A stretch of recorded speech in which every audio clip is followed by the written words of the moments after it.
Welcome to Southern Fried Fish. We're here to cook some fish. My name's Shaun Patrick, and today we're going to cook us some nice southern perch. Alright. Now first what you got to do is we're going to make our own batter. But a lot of times I really prefer Skeeter's Batter It Up. Trust me, it's one of the best batters you can get. But I'm going to show you guys something a little bit more instructional today. Take a plastic baggie and put some Ritz crackers, saltines, whatever you prefer. We're going to smush them up nice and good. Alright, now you keep smushing it up. You don't want it to be too fine because you want to have the batter have a little bit more crunch. You know what I mean? But you do want to have it fine enough where it will stick to the fish itself. You gotta make it nice and fine. And if you can't get it small enough, you can always take a thicker blade knife. Go across it. But that should be good. Now we're going to take our bowl and we're going to dump our crackers into it. See how it's not too fine, it's still got some bigger chunks in it to make it nice and crunchy. Then we're going to add a half a cup of flour and some cayenne pepper mix. Make it nice and spicy for us southern ways nowadays. And we're going to take some salt and a dash pepper. Alright, and then once you do that, you can mix it all together. It doesn't matter what you mix it with. Yeah, I'm a little bit hillbilly, so I'm going to use a knife. And we are going to take some of our nice fresh perch.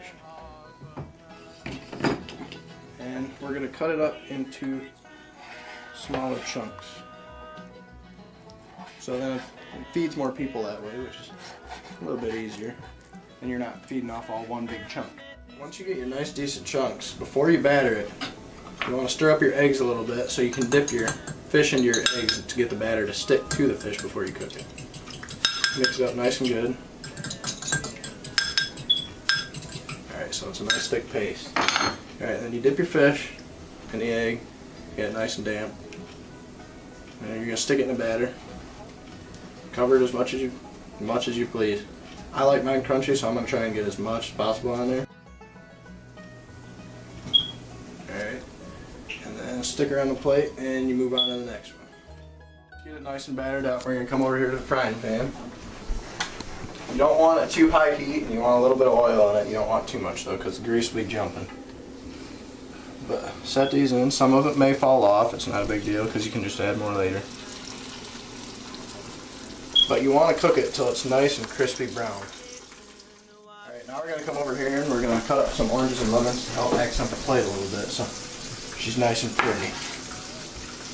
Cut the edges off. You cut them nice and thin, you don't want them too thick. Alright, that should be good enough. Then you can cut a couple in half so they're easy to bite into. Leave a couple whole just for a little decoration. And then we got the lemon. Also, don't cut them too thick, but you want it so there's a nice majority amount of juice in there. Cut some of these in half.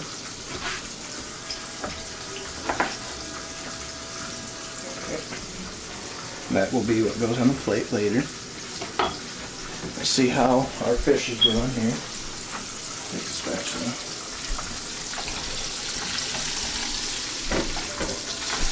Flip it over. See how it's nice and brown? You want it a little bit more than that, which we can flip it back over later. But it's going to be nice and crunchy with this nice thick Ritz coat on it. Should be pretty tasty.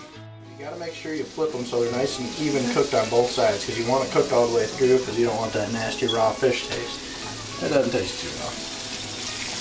Let these sit for a couple more minutes and they should be cooked through nice and well. See how crunchy that is?